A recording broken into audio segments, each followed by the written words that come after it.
রাসূলুল্লাহ সাল্লাল্লাহু আলাইহি ওয়াসাল্লাম আমাদের সম্মুখে একটা হাদিস উপস্থাপন করেছেন, সহিহ মুসলিমের 2865 নম্বর হাদিস।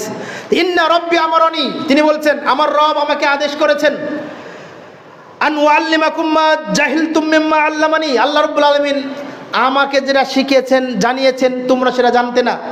কি? আজকে যেটা আমার আল্লাহ রাসূল বলছেন সাহাবীদেরকে, আজকে আমার কাছে যেটা এসেছে ওহী আদেশ এসেছে সেটা তোমরা জানো না। সেটা কি?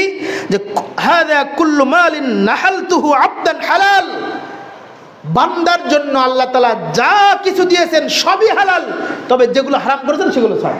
খেয়াল করুন, যা কিছু দিয়েছেন সবই হালাল, কিন্তু যেগুলো স্পেসিফিকভাবে হারাম ঘোষণা করেছেন সেগুলো ছাড়া। ওয়াইন্নি খালাকতু ইবাদি, আল্লাহ বলছেন হাদিসে কুদসি, ওয়াইন্নি খালাকতু ইবাদি, আমি আমার বান্দাকে সৃষ্টি করেছি হুনাফা, সততার উপরে, ন্যায়নিষ্ঠতার উপরে, আদল ইনসাফের উপরে, একনিষ্ঠ ইখলাসের উপরে। ওয়াইন্নাহুম আতাতহুমুশ শায়াতিন, অতঃপর তাদের কাছে শয়তান আসে।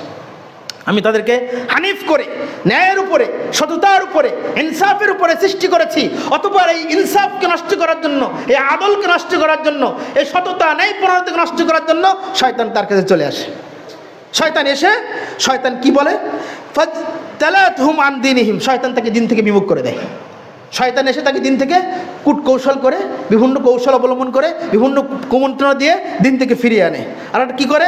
ওয়াহাররামাত আলাইহিম মা আহাল্লালতু লাহুম, আর আমি আল্লাহ রাসূল বলছেন আমি তোমাদের জন্য যেগুলো হালাল করেছি শয়তান সেগুলোকে হারাম করে দেয়।